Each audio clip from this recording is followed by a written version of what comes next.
So, ladies and gentlemen, thank you very much for being here for this, the final session. We will be finishing with Markus Rehm, who is with us, the Paralympic gold medalist, who will be speaking to us after next roundtable, which is an exclusive. It's the results of the first ever truly global risk manager survey. So I'm going to invite onto stage those who are going to discuss it, who've come today from around the world to be with us. Please welcome Dave Arick, Stavros Kostarangos, Laurence Aikman, Becky Godchois, Samantha Teo, and to present the survey, Laure Laheurte. Please welcome them. Thank you.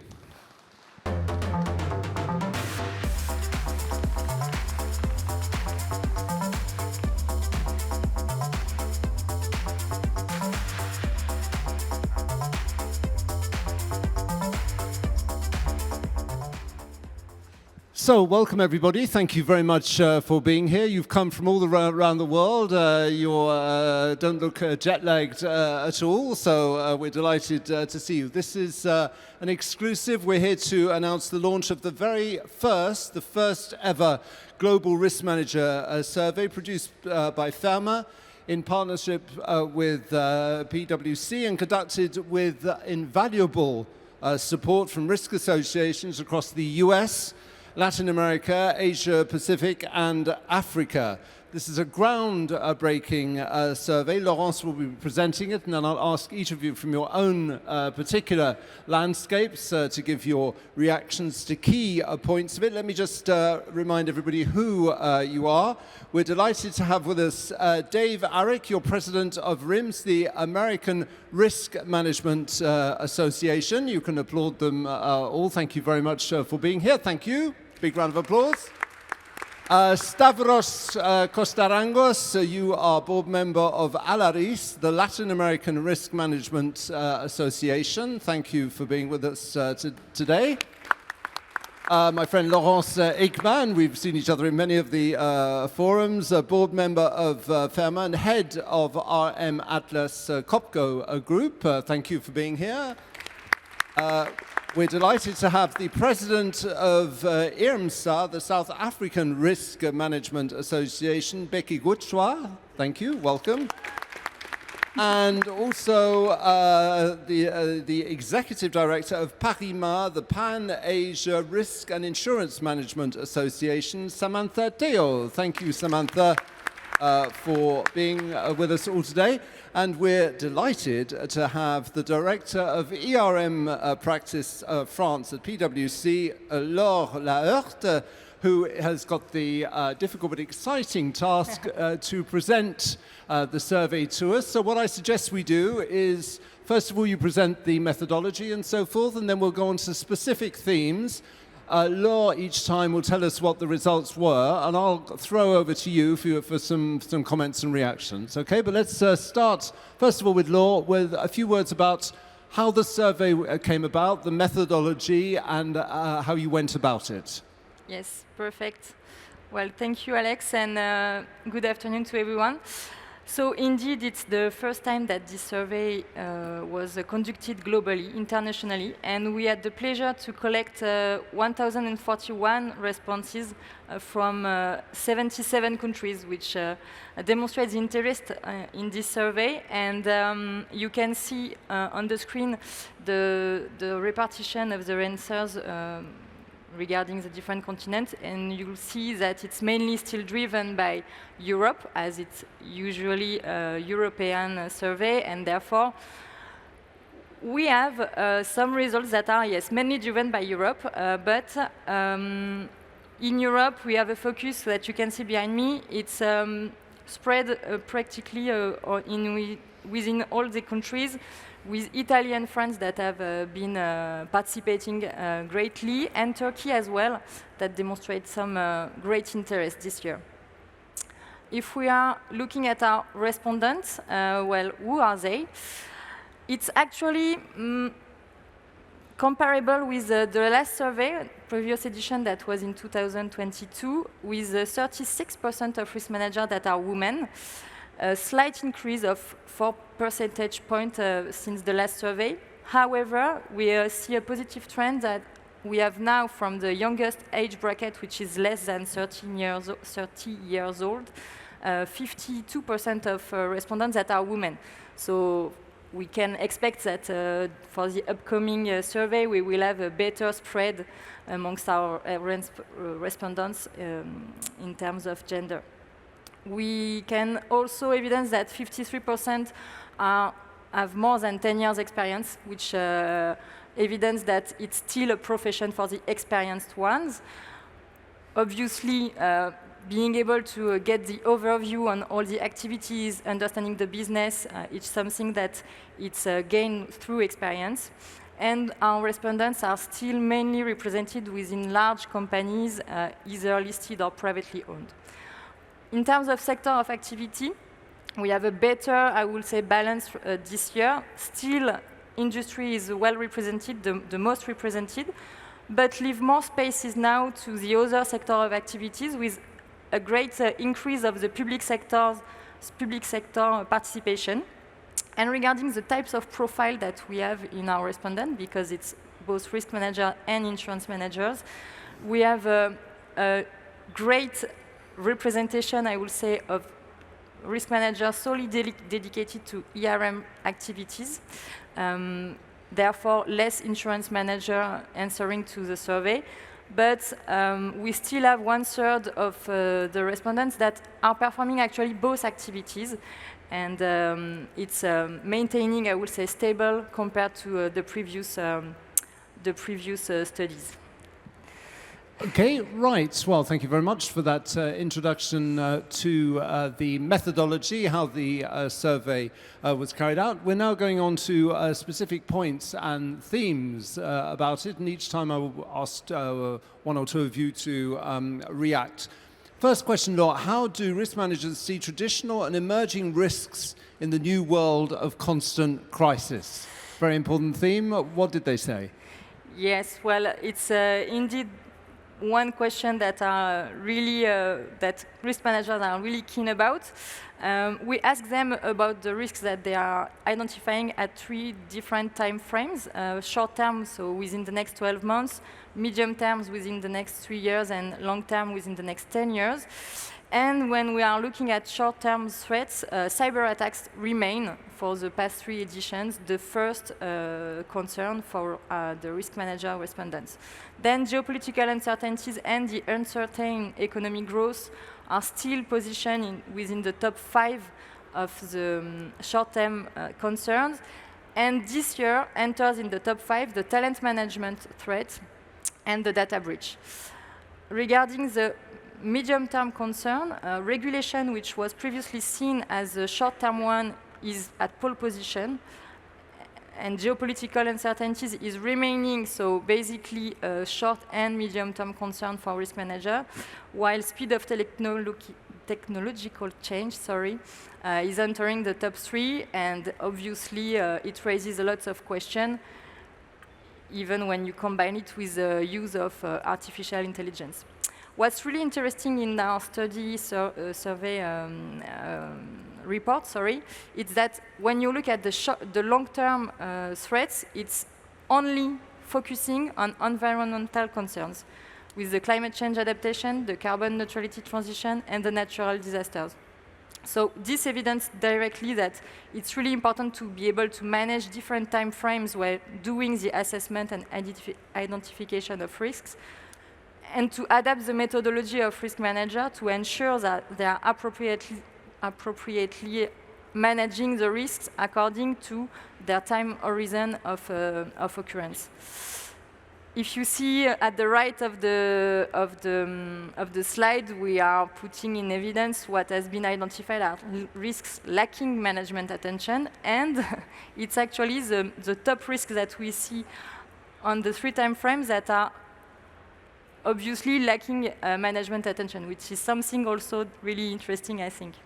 Okay, well, let's start with you, Stavros. How does what Laura has just presented chime with the concerns of risk managers in Latin America?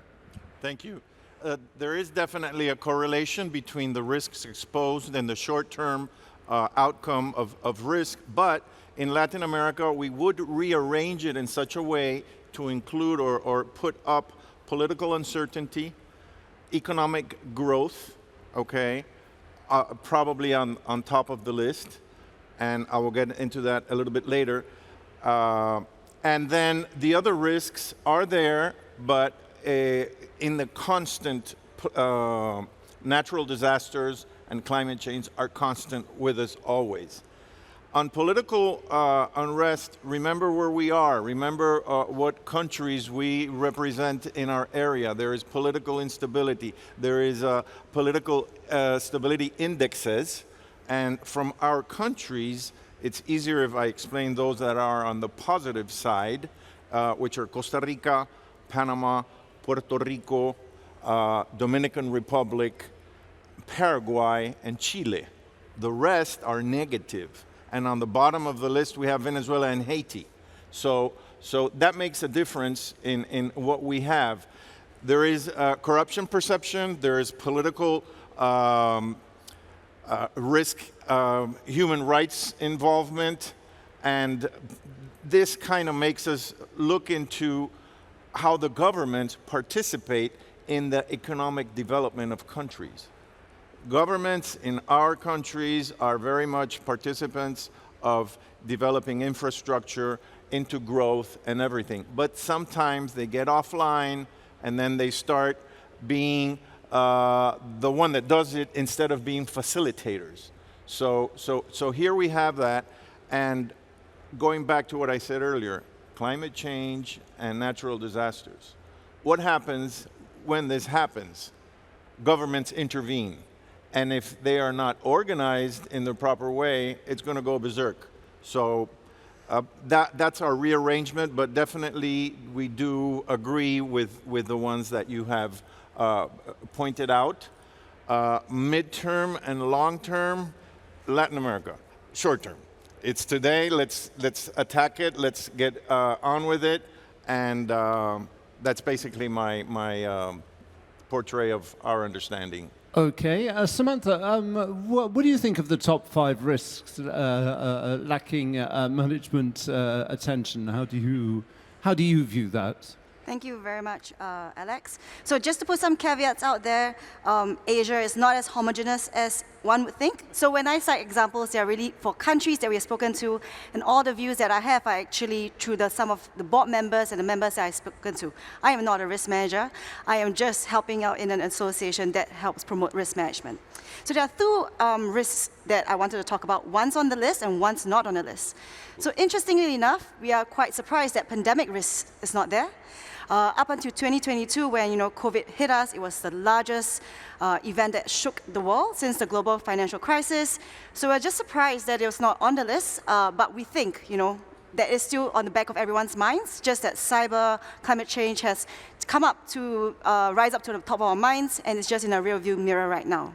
The second risk is it's very interesting to know that the artificial intelligence use is lacking quite a bit, because when we speak to our members across Asia, AI has actually been integrated or developed quite extensively in the organizations that they are in. So for example, we have a member of an organization who is a FERMA member, who has developed an AI tool to help generate and analyze contracts across multiple countries, multiple languages, and these helps to give information of contracts, finding clauses, and I think what this really does is automates the entire system, streamlines everything, and it gives risk managers more time to actually solve the problems of these complex multinational programs rather than just taking 10 hours trying to find data out. So that's really interesting for us, AI, the lack of use of AI in Asia. You see, isn't it fascinating to get different points of view from different backgrounds and landscapes on what people's current concerns are.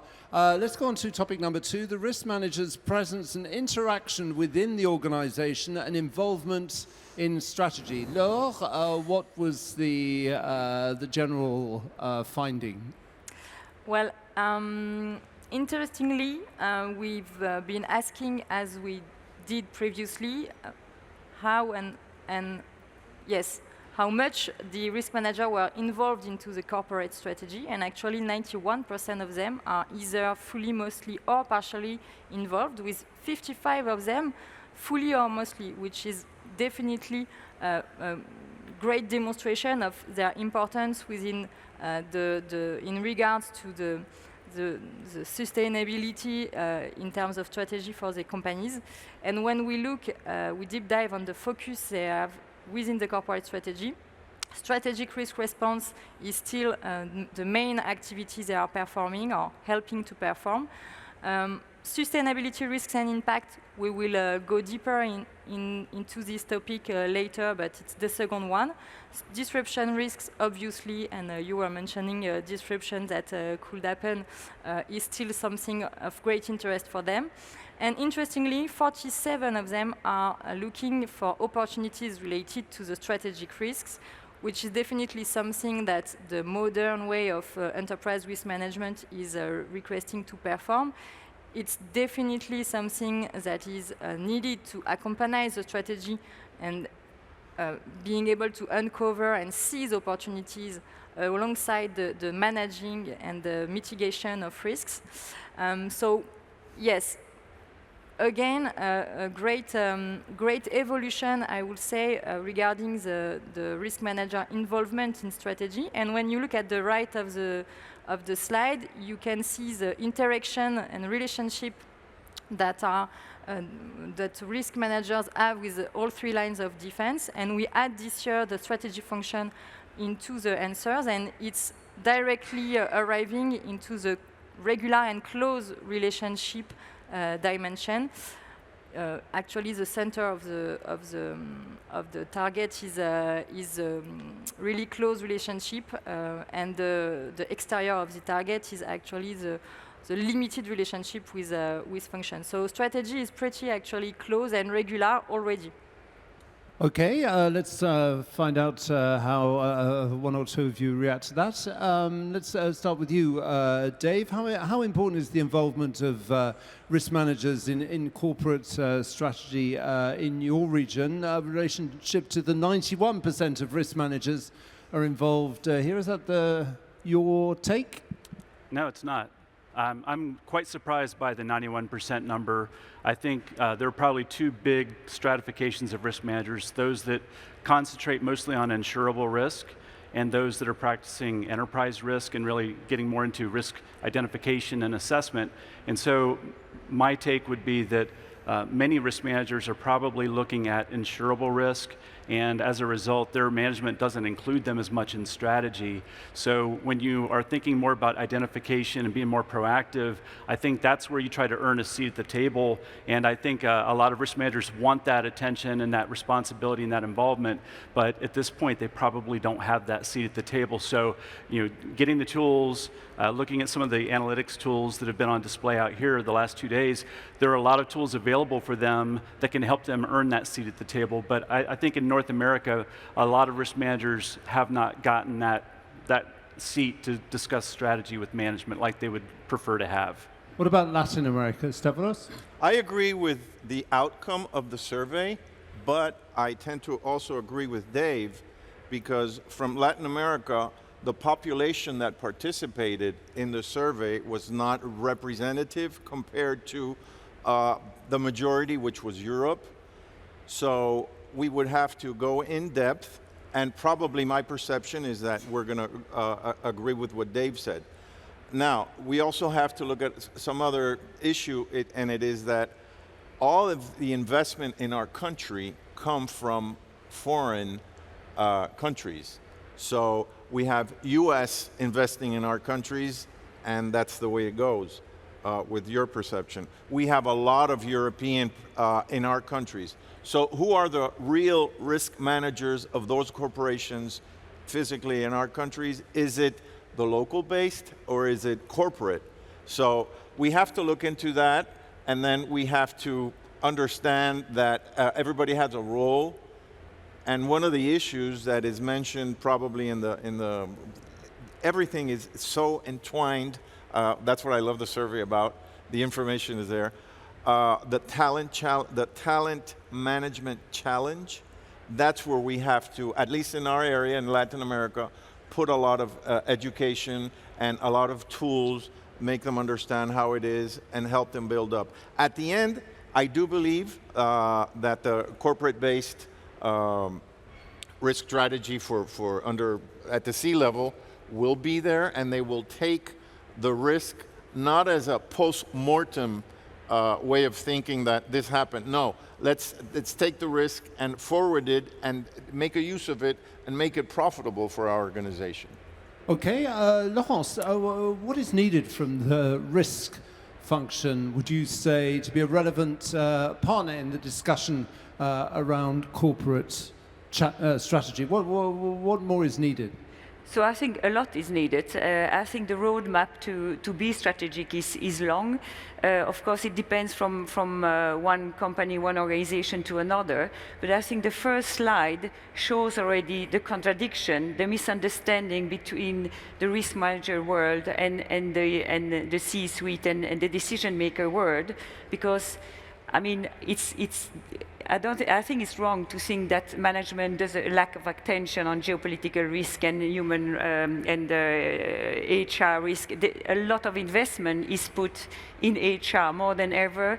Geopolitical is the center of all strategic decisions and so on. So this is very strong and dangerous. And if this is what risk managers think, this is the first thing to understand is to really follow and listen to the voice of the decision maker. So that's the first, and that's the start.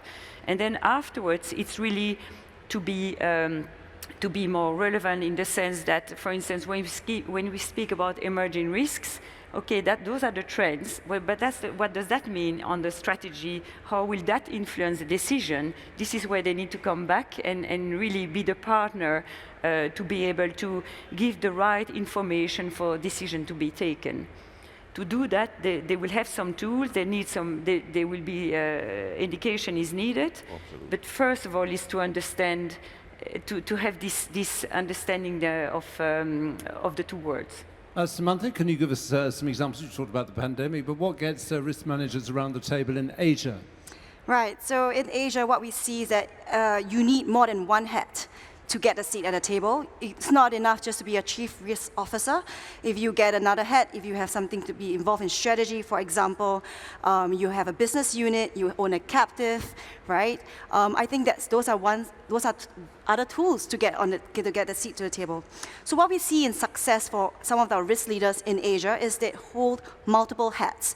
So for example, in Philippines, we have someone who's looking after who is the chief risk officer, and she heads the sustainability team. She gets that seat at the table because sustainability is incorporated into their strategy. We see someone who is in Taiwan, who is a chief risk officer, moving on to the CHRO, human risk officer, and then looking after sustainability. He gets a seat at the table. So I think more and more risk managers in Asia, the more hats you wear, you get that chance to sit at that table and help to influence corporate strategy. Okay, let's bring in Becky. In your environment, do organizations proactively adjust their business strategies in response to sudden changes in the landscape? And if so, how quickly is this done? How swiftly do they act? Well, thanks. That's actually a very interesting question. If you look at the first results that are showing there with the changes that is happening, it shows you that top 5 of the risks that organizations worldwide have not been able to respond to is artificial intelligence, geopolitics, climate change. So it's an indication that organizations generally, they don't proactively react in these things. Well, I'm generalizing in my answer because they will differ in terms of maturity and in terms of the attitude of the executive and the board. It was very interesting yesterday to see in the first workshop that I attended, where it was shown that there's a low response from some of the organizations because of the attitude of the leadership. So in understanding in my environment, there's generally a low response. What organizations tend to do, they tend to wait for something good or bad to happen. If, in example of the cyber, they're going to continue to do things the way they do until something happens in a next door company, then they start moving to change that. So there's a penchant of not really moving and changing proactively based on what is coming in the environment, unfortunately. Okay, I'd like to know, Laurence, in your company, how do you address emerging risks, and do you get support from your group management board when you want to put these questions on the board or not? Yes, it took a while, just because we really had to. I had really to move from a traditional kind of compliance risk reporting tradition that we have had in the organization to really go and analyze the trends. What does that mean for the decision? So this is how we started to get attention to really focus on the trends and how could that translate into emerging risk. And when we speak about emerging risk, difficult to quantify, difficult to see what exactly the impact would be.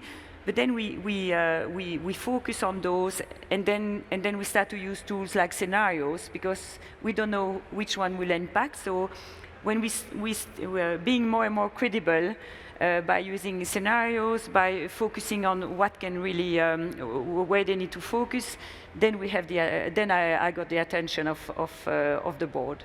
Good. Right, let's move on to sustainability, risk managers' contribution to the theme we've been talking about over the last 2 days, sustainability. Laure. Yes, well, it's amazing to see how great was the increase of involvement of the risk managers in the assessment of ESG-related risk, because it rose from more than 20% since 2 years ago. So 57% of risk managers are now involved in such assessment and are conducting and contributing to different types of activity, mainly contributing to the analysis and mapping of ESG-related risk, which is what they really know about. 81% of them are practicing that.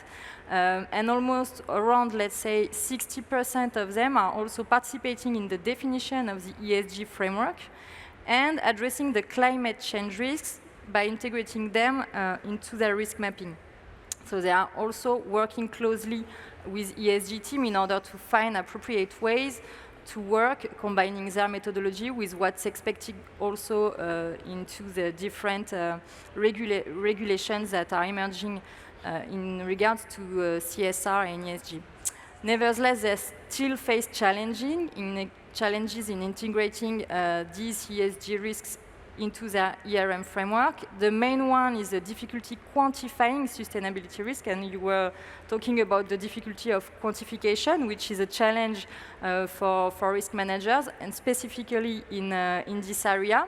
And it's directly linked with the two next challenges that they are facing, which is the limited data to support such analysis and the limited knowledge that they have of sustainability risk within their own team. However, the fourth challenge was previously the first one, the difficulty qualifying sustainability risks. And it's definitely a great improvement to see that it decreased a lot. It's probably also because the teams, the ERM teams and ESG teams are working better and closely now, and they have been raising their competencies around this topic. But quantification is the next level for them. Okay, well, let's just stay with you, Laurence, because you were talking about your company. I'm interested to know how it's organized, who does what. Is there a clear governance around ESG risk management and reporting in your organization or not? Yes, and if we take a step back, sustainability is there to define the sustainability agenda. So what is the strategy in the organization to reduce the gas emission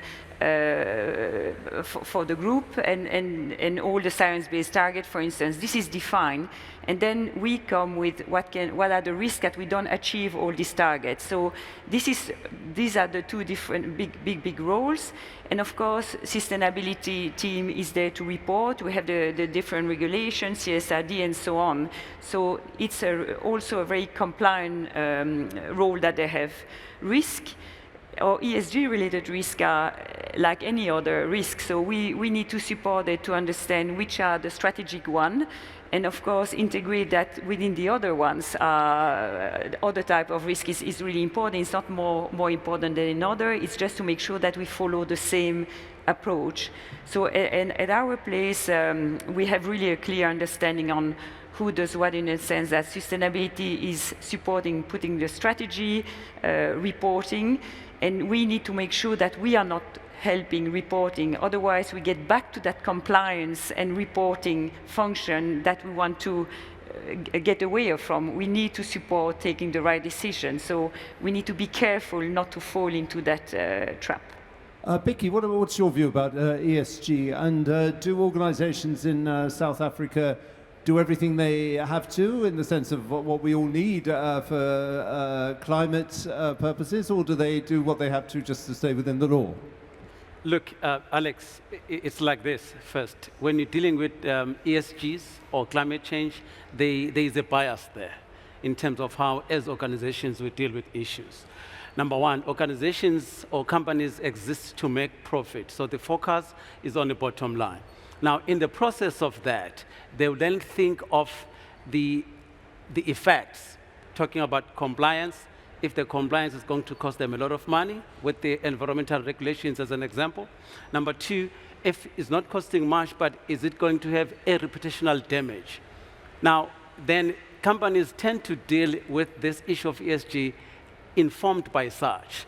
Then, from what I've noticed, is that they tend to have a partial compliance just to get certain things right so that they get to their bottom line, they get to make a profit without spending a lot of money. I really honestly believe that they can still do a lot to take care of the environment while at the same time making the profit. So I don't think in a true sense of what ESG aspires to deliver, we are getting it from the companies. That's a view that I have. Samantha, what are risk managers in your area in Asia doing about sustainability? Right. I think what we are seeing is really difference in motivations across Asia. So what we are seeing is either you're net cat motivated or you're regulatory motivated. So for example, in Philippines, in Taiwan, you operate in a country where natural disasters happen so often. You're more inclined to take more actions, more steps towards getting there. For example, in contrast, in Singapore, we are more regulatory motivated. I think very soon Singapore will join the UK, the European Union, even New Zealand in doing non-disclosures for companies across in Singapore. So that's one of the things that we are seeing. NatCat or what was it? Regulatory motivated. Yeah. Okay, and Dave, what about sustainability issues? And also, in 2 weeks' time, maybe things are going to change depending on who gets elected in the US as the president, because they have quite different ideas about sustainability issues. How are your risk managers coping with that? Well, I'm not going to talk about the election at all. I don't think we have enough time to go into the potential impacts of that. But I think, generally speaking, a lot of risk managers are looking at sustainability issues and they're trying to be proactive, and it's hard to anticipate what government changes will happen in your own country, let alone if you're a multinational operator. So I think I want to go back to some earlier comments. I think for-profit companies they're challenged in today's environment to spend money on something that seems like a long-term issue.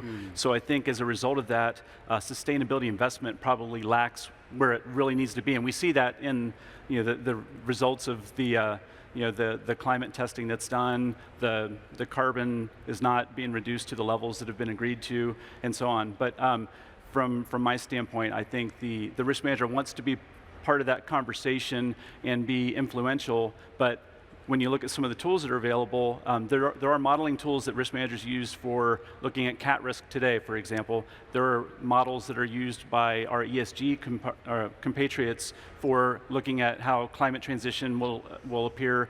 And so I think risk managers can look at how do we draw the line between where we are today with cat modeling and what do we think we're going to face in 20 to 30 years. We're going to have to react to things as they change with the elections, but we need to have a longer term focus. Okay, thank you very much for that on sustainability. We have 5 themes. We're on the 4th, the next to last. This is the role of the risk manager in the digital transformation, which we were talking about in our election debate just now. Laure, what did your international risk managers say about the digital transformation? Well, first, they've been asked about the digital transformation of their own function, meaning how they digitalize the risk management function. And they have been also asked on their involvement in the digital transformation of their companies. So, investing in digital risk management tools is the second most top priority of them within the next 1 to 2 years. So it's demonstrating that definitely they will invest in the digitalization, and they will need to keep pace to maintain their relevance in terms of risk mitigation actions, obviously. However, when you look at the top 3 of the technologies currently used, 88% of them still use spreadsheets and slides presentation. 79 have specific tools, either outsourced or in-house, so either GRC tools or risk management information system tools. And 38% are using data visualization and analysis tools, amongst others, but these are the 3 main ones. Despite the clear advantage that obviously getting a tool to manage risks offers, they have persistent barriers and challenges that are remaining since a few years, because it was already the case in the previous survey. The first challenge they have is the investment that is too heavy for the function, related also to the second challenge that they have, which is the lack of perception of the added value it can bring to risk management function, and how they could demonstrate to their management that they will need, once again, to keep pace, maintain their relevance, being able to challenge also the digitalization of the whole enterprise, how they will perform that without getting equipped by systems.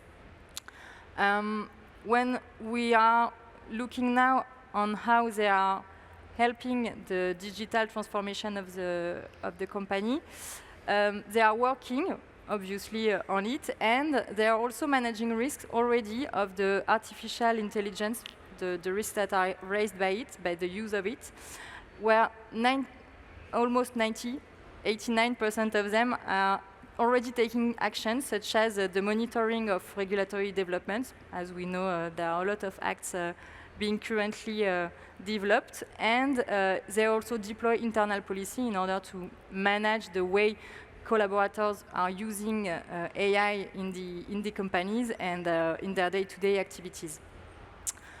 So lots of work around that. Right, well, some quite surprising things there. I find it quite surprising, the lack of perception of the added value and the skills problems. Dave, what new risks do you think are due to the digital transformation, and can risk managers provide an effective framework for evaluating this? So obviously digitization and technology are influencing pretty much everything we do every day. So depending on what kind of company you operate in, it could be what is front and center for you every day, or it could be something that seems very distant. So in a technology-oriented company like the one I work for, we've got a very sophisticated IT department, and they're already looking at secure controls framework, and so we're looking at how can we take that IT-centric framework and apply it to COSO and an ERM framework that we're trying to build out as well. So I think that's one way where we can help influence the framework, but also our insurer partners do provide insights that are different from our internal focus. So it's been interesting to have our CISO talk with our insurers and have them push back on some of the things that we take for granted within our own framework, and sometimes they give us just a great sounding board for us to check and adjust and make sure that what we're doing is fit for purpose in the future. Okay, well, for another supposedly advanced market, Europe. In your company, Laurence, do you have enough AI tools? Are you already using them? And do you have enough resources to be a strategic risk manager? Yes, I think to use AI and to use digitalization and technology is a must if you want to be strategic. So again, there is a bit of a contradiction, or maybe I misunderstood the survey. But if we say that risk managers are becoming strategic, but at the same time they don't have tools, that doesn't go together. So at in my company, we're using AI just, for instance, to build scenarios, because we are very much BAs by our own thinking. And what we need to understand, especially when we want to look at larger risk and what can really impact the strategy, we need to think beyond what we see every day, and same with the management that we are talking with. So AI in that case is really a good support. Okay, Becky, is the advice that's provided by risk managers in South Africa, would you say, helping companies make better investment decisions in digitalization and security management generally? Yes, and to build on the point made by Dave, risk managers are really promoting the digitalization or digital transformation in different companies. They are giving the good advice. But the challenge, perhaps, it goes back to the first question that we're talking about.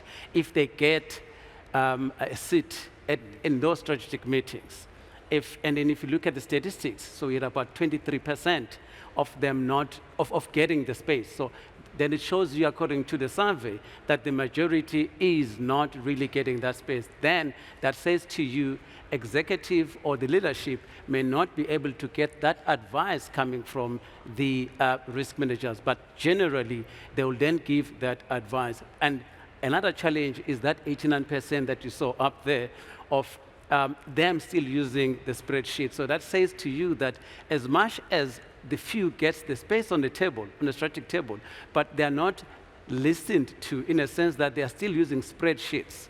So there's a bit of a disjuncture there of there's no coordination, executive not really taking the advice that is given by the risk managers. Stavros, you were looking very intently at what Becky was saying. Anything you want to add? Is this your take? It goes back to the bottom line of the corporation, in as much as how much I am going to invest and how much return I'm going to get back. So that's basically what I was interested in hearing from him. Right, that's what you were transfixed by Becky's explanations. Yep. Okay, let's go on to our final theme, changes to the insurance strategy. Laure, what can you tell us about that? Yes, last but not least, definitely. So when we what we ask in the survey is first to understand what was the trends that impacted the market, the insurance market, over the past 12 months, and then regarding to that, consequently, what the risk manager and insurance manager decided to do for the next 2 years in terms of strategy for financing their risks. So the top 3 trends that impacted them and the insurance market for them are actually the same than in the previous edition: the increase in premium, exclusion for specific risks, and reduction in capacity.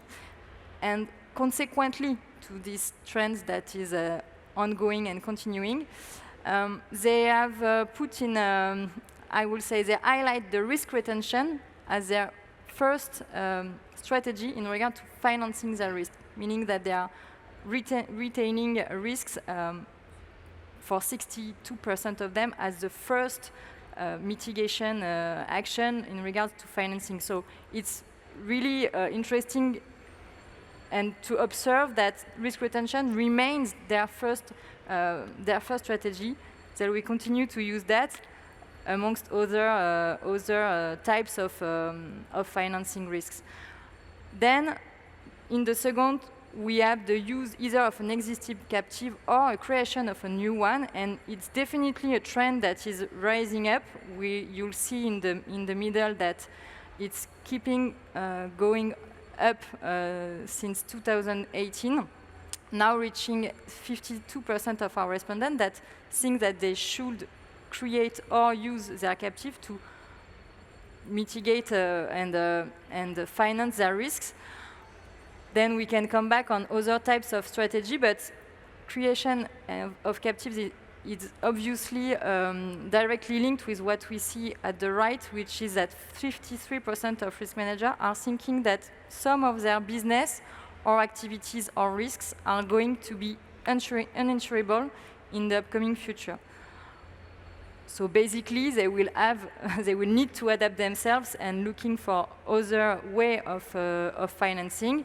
And when we look and we ask them to explain what kind of risks they thought would be uninsurable, 73% of them think that climate change physical risks are going to be not insured by insurers. So it's really almost 3/4 of them thinking that. And the next risks that they think will become insurable is cyber attacks. Even so, when you look at the report, actually it's one of the risks that did not see a reduction in capacity in the last 12 months. It remains stable, so it's not what we can see in the actual trend, but it's still an estimation and a fear from the risk managers.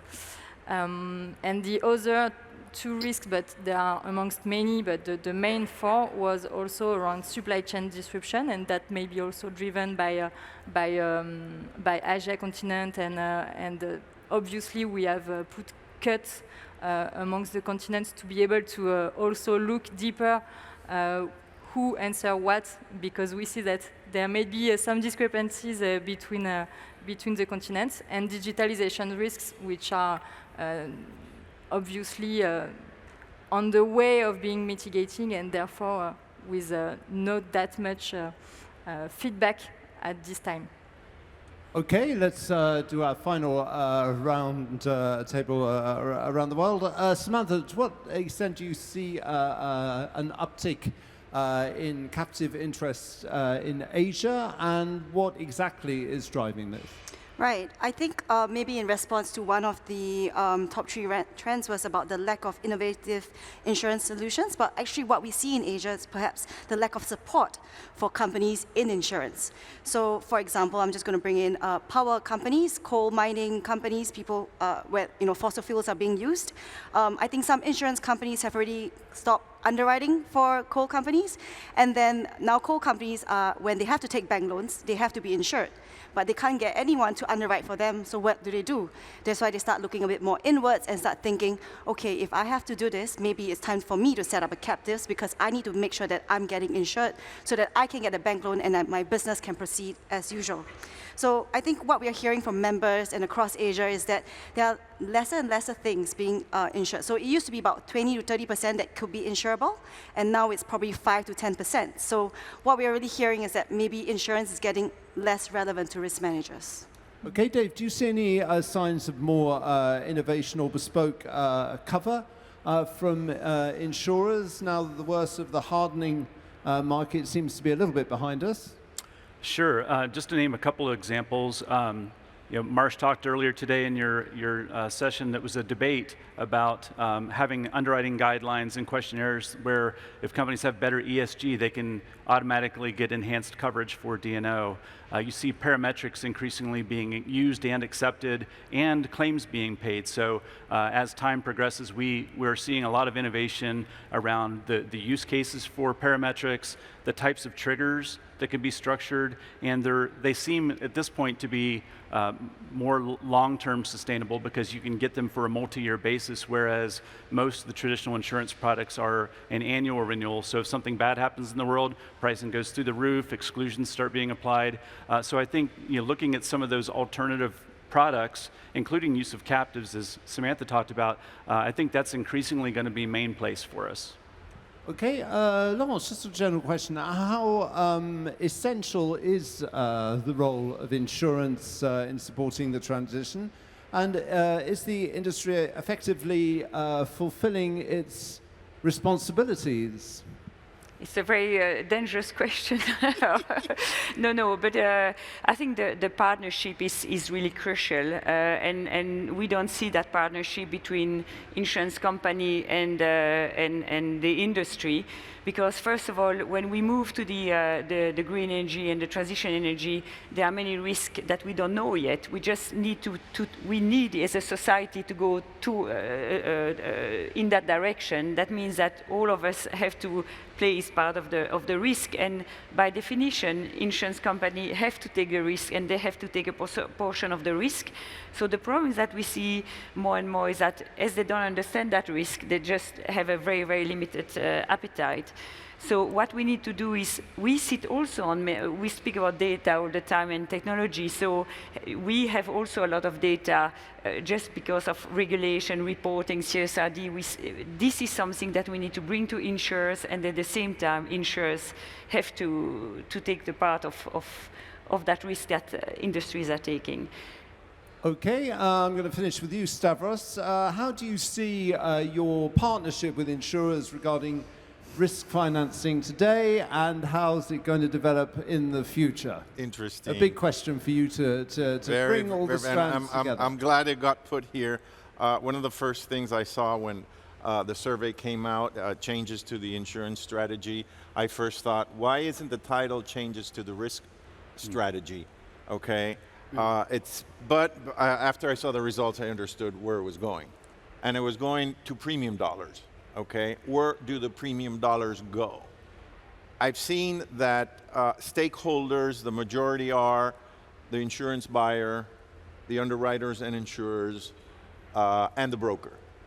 I've seen the trend that many years ago, it was insurer-driven market. Then it was, this is my own perspective, a broker-driven market. I think now is a risk manager-driven market.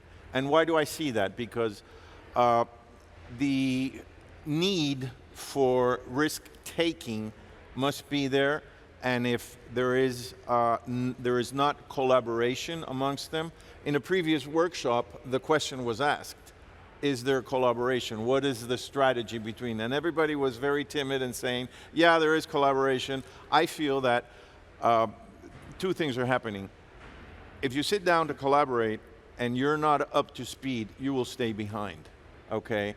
And if you cannot produce your need or the information as a risk buyer, as an insurance buyer, to the insurer, or as a team you don't invest in looking into this, it's not gonna work. So, and there's, going back to what I said earlier, talent management, there's a lot of young people there that need to be trained by the people with the gray hair that understand that they will be leaving, and they have to show them. They can't just say, hey, it's on your own. So we've seen that, and this I'm going to relate to the Vitruvian Da Vinci model, which exemplifies knowledge. I've always told my kids the key to success is knowledge. If you know something, the data is going to be there, so it's going to help you.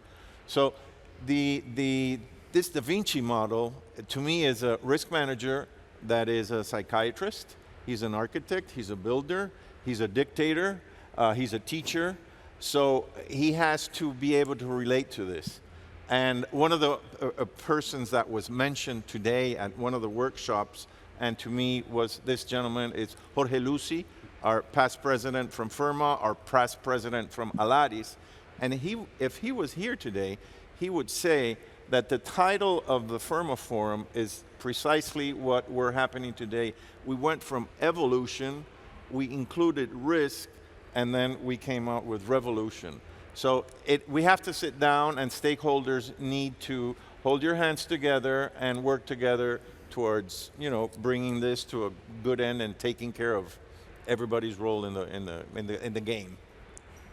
What a fascinating tour around the world to get all your different takes, your different conceptions, and your different reactions to what Laure has revealed in this exclusive survey. Just let me remind you, you can get a copy of the report in your delegate bag. Some copies are available at the FERMA stand, and you can also download the report from the Forum web app and FERMA website. But I'd like you to give a huge round of applause. Thank you very much, Delors, for your work, and thank you to our representatives. Please feel free to take your seats. You can go and sit down. Thank you very much indeed, and thank you, Laure, for having presented that exclusive worldwide and very useful survey on attitudes to risk management. And thank you.